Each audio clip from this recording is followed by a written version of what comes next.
Shalom, peuple de Dieu, j'espère que vous allez bien. Nous sommes dans le livre des Éphésiens, chapitre 2, versets 8 jusqu'à 10. Je lis au nom de Yehoshua, car vous êtes sauvés par la grâce, par le moyen de la foi, et cela ne vient pas de vous. C'est le don de Elohim. Ce n'est pas à partir des œuvres, afin que personne ne se glorifie.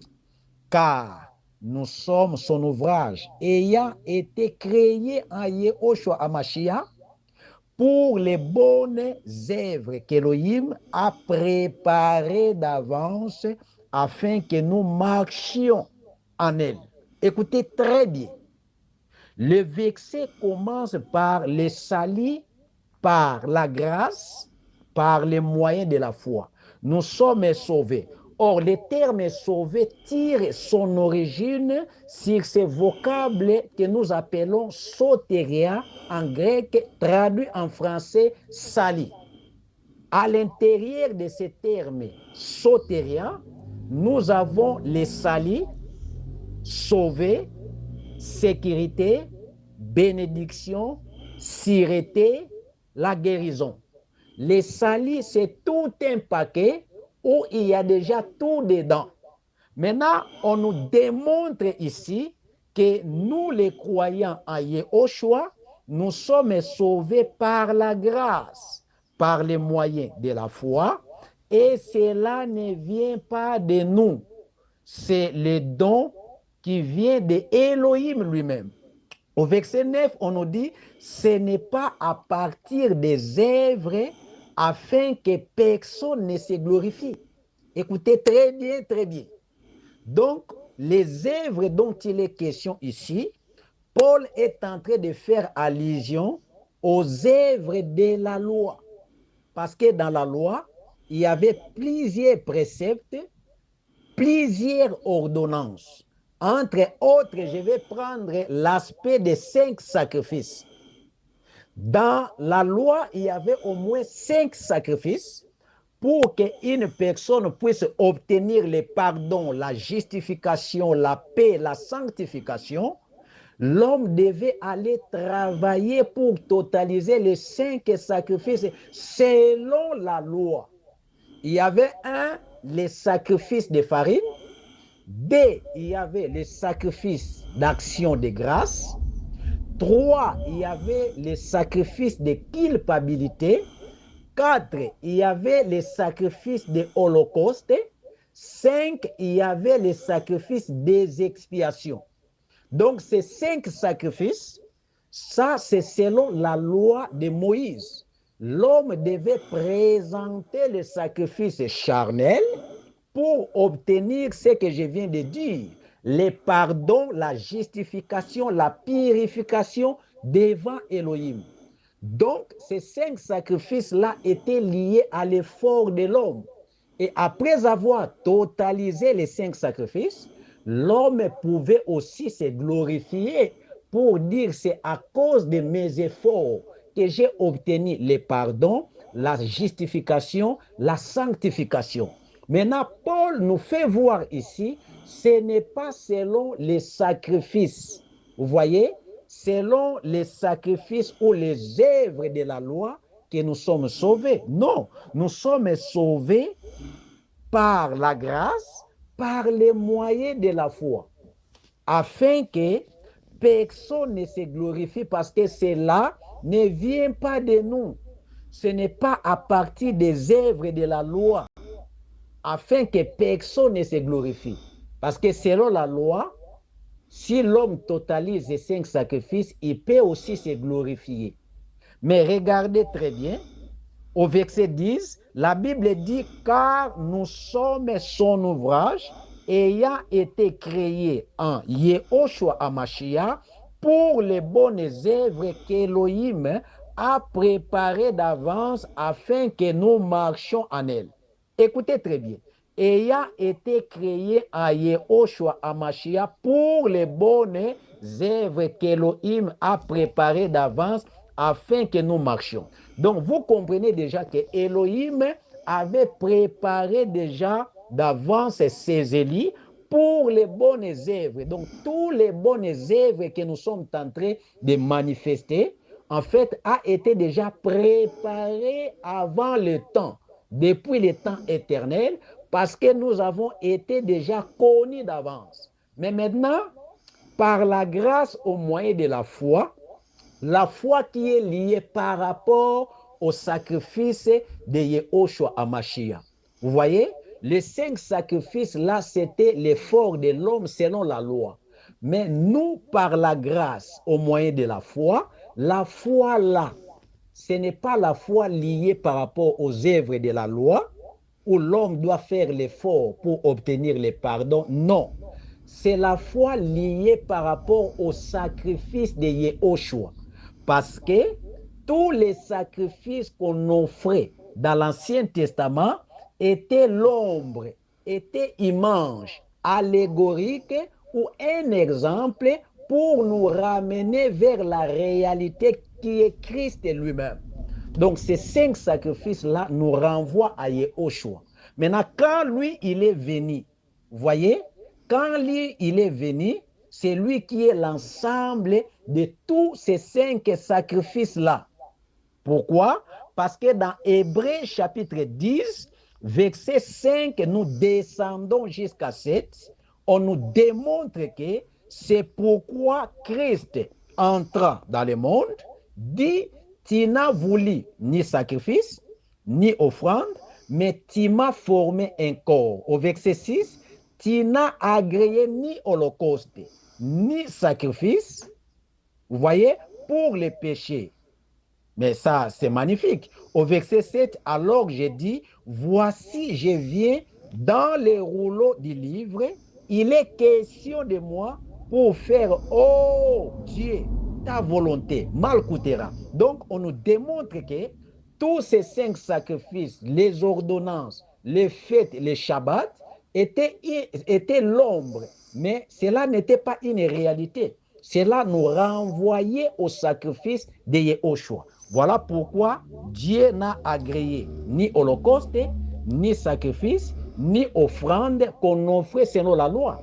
Il a agréé uniquement les sacrifices de son fils Yehoshua Hamashiach à la croix. C'est le sacrifice qui a été agréé par le Père pour que les péchés soient ôtés. C'est le sacrifice de Yehoshua. Donc, lorsqu'il arrive sur la terre, c'est lui qui est l'ensemble de toutes les cérémonies, de tous les sacrifices qu'on offrait dans l'Ancien Testament, parce que c'était l'ombre pour nous renvoyer vers l'exacte représentation ou pour nous renvoyer sur la réalité qui est Christ. Hébreux chapitre 10, au verset 10, la Bible dit ceci, c'est en vertu de cette volonté que vous avez été sanctifiés par l'offrande de son corps, c'est-à-dire le corps de Yehoshua, pendu au bois, c'était l'ensemble de tous les sacrifices pour notre pardon. Vous voyez? Donc vous comprenez déjà que quand on dit cela ne vient pas de vous, quand on dit nous sommes sauvés par la grâce, par les moyens de la foi là est basée sur les sacrifices de Jésus. Et dans Hébreux 10, 10, on nous dit que Christ l'a fait une seule fois. Donc, dans l'Ancien Testament, les sacrifices étaient renouvelables. Chaque année, les grands prêtres devaient se présenter. D'abord, il devait sacrifier le sacrifice pour lui et sa famille et pour les peuples. Mais Yehoshua l'a fait une seule fois. Nous avons obtenu ce qu'on appelle le pardon de nos péchés. C'est ça qu'on appelle la rémission des péchés. La rémission des péchés signifie il a expié les péchés, il a éradiqué les péchés. Les péchés n'ont aucun pouvoir dans la vie de ceux-là qui croient à l'évangile qui annonce sa mort, son ensevelissement et sa résurrection. Regardez, dans les versions Louis II Bible, on dit tu n'as agréé ni holocauste ni sacrifice pour les péchés. Martin Bible, tu n'as point pris plaisir pour holocauste, ni à l'ablation pour les péchés. Darby, tu n'as pas pris plaisir aux holocaustes ni aux sacrifices pour les péchés. Vous comprenez? Donc, en fait, Jésus, il est le véritable agneau que Jean a présenté à ses disciples pour ôter les péchés de l'humanité. Or, ces 5 sacrifices selon la loi ne pouvaient pas ôter les péchés. Les péchés étaient toujours couverts et les péchés étaient toujours renouvelables. Mais dans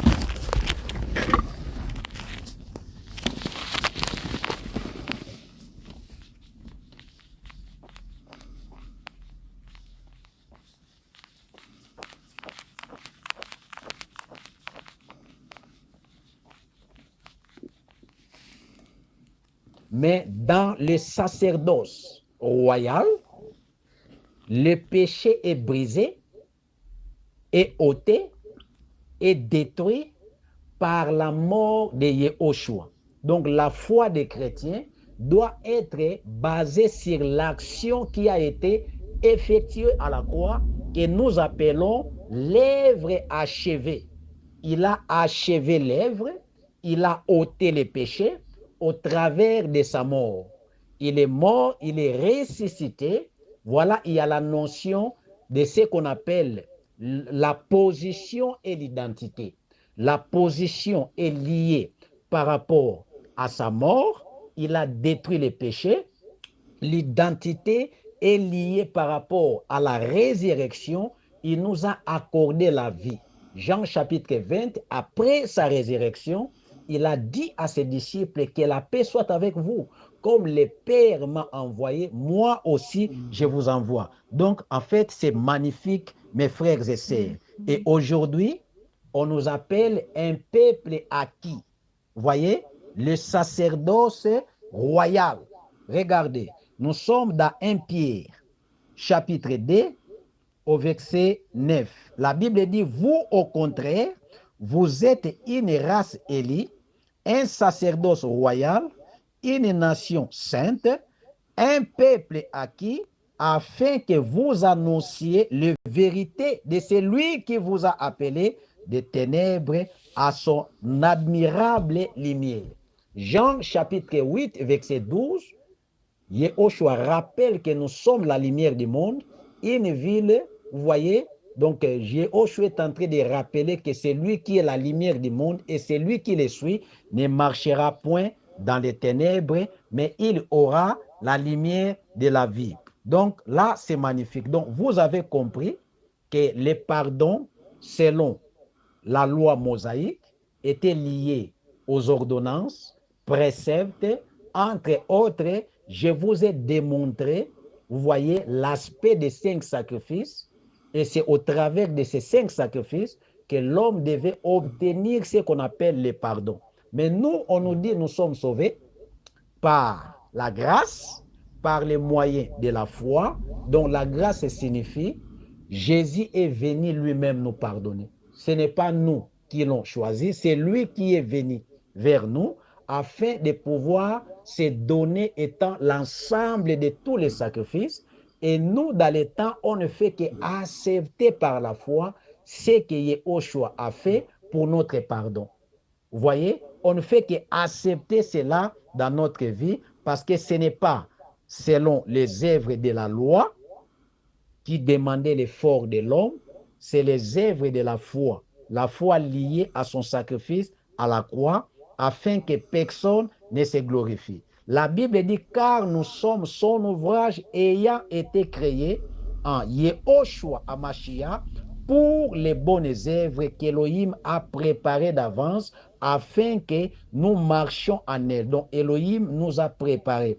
Tout ce que nous manifestons sur la terre, c'est Élohim qui a préparé ça depuis le temps éternel. Donc, les salis d'Élohim, ce n'est pas le panache d'une personne sur la terre. C'est Élohim qui crée en nous le vouloir et le faire. Le vouloir de quoi? le vouloir d'accepter sa parole, de recevoir sa parole et de croire à sa parole. Vous voyez? Donc, accepter, recevoir et croire à la parole, ce n'est pas l'épanage de l'homme. C'est Elohim lui-même qui crée en nous le vouloir et le faire. C'est parce que nous avons été prédestinés à la vie éternelle.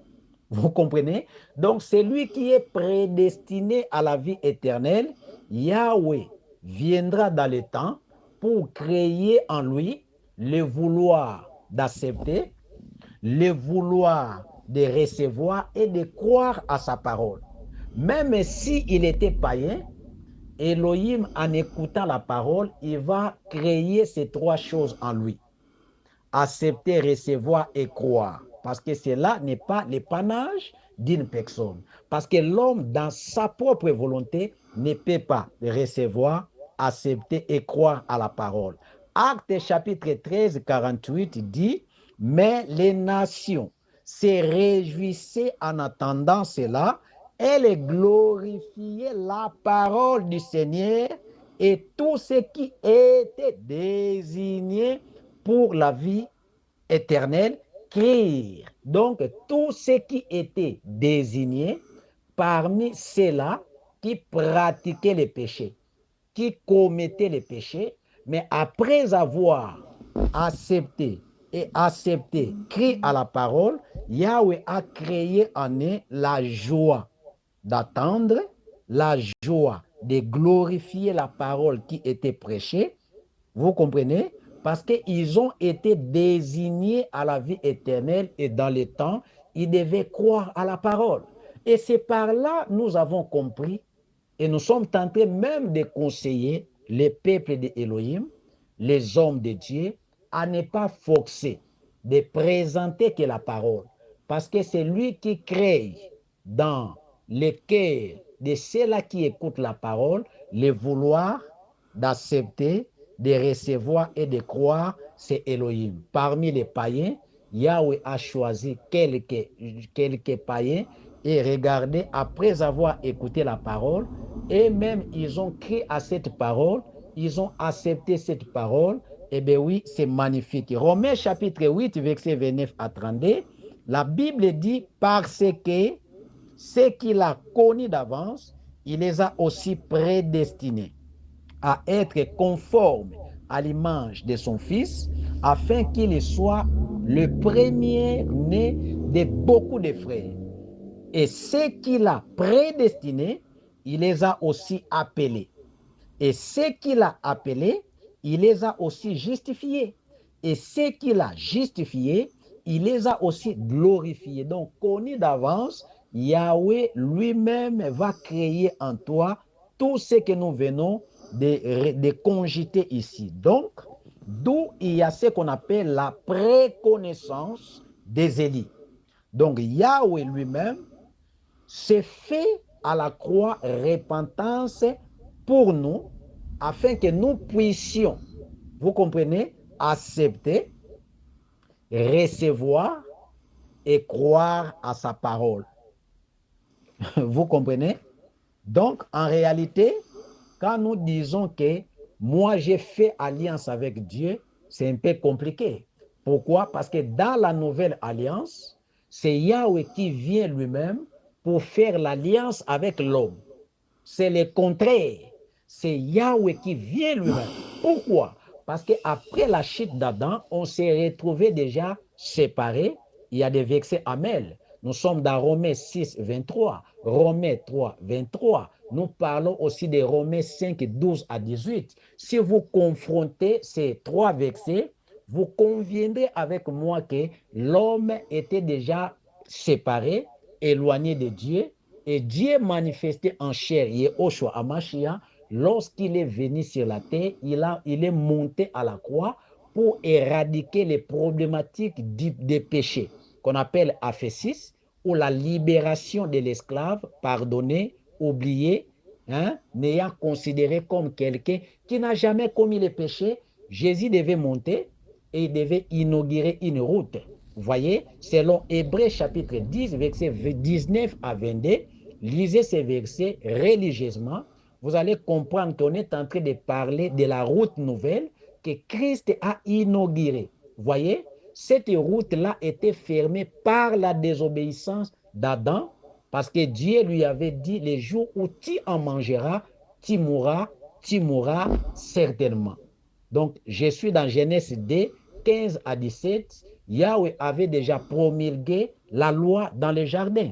Et dans Genèse 3, 6, vous descendez, c'est là où la femme, vous voyez, a été séduite par les serpents. La femme et l'homme, ils ont désobéi et le péché a touché l'humanité. C'est-à-dire, il n'y avait personne qui avait la relation avec Dieu.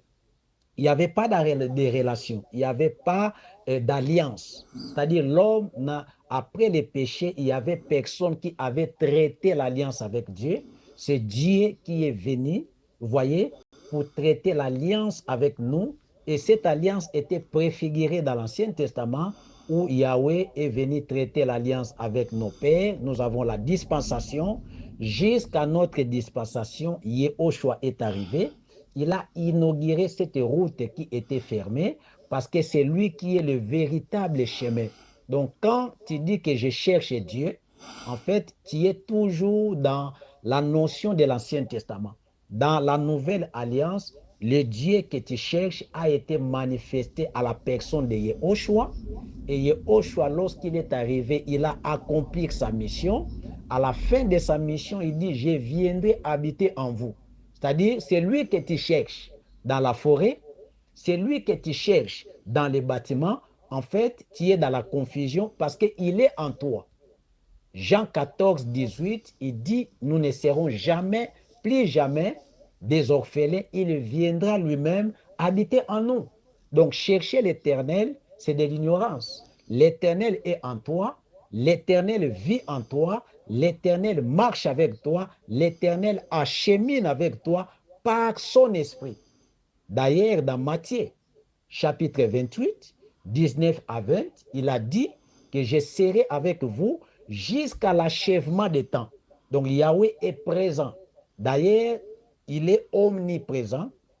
Donc, il est partout à la fois. Il est en toi, tantôt partout. Il est au ciel, il est sur la terre.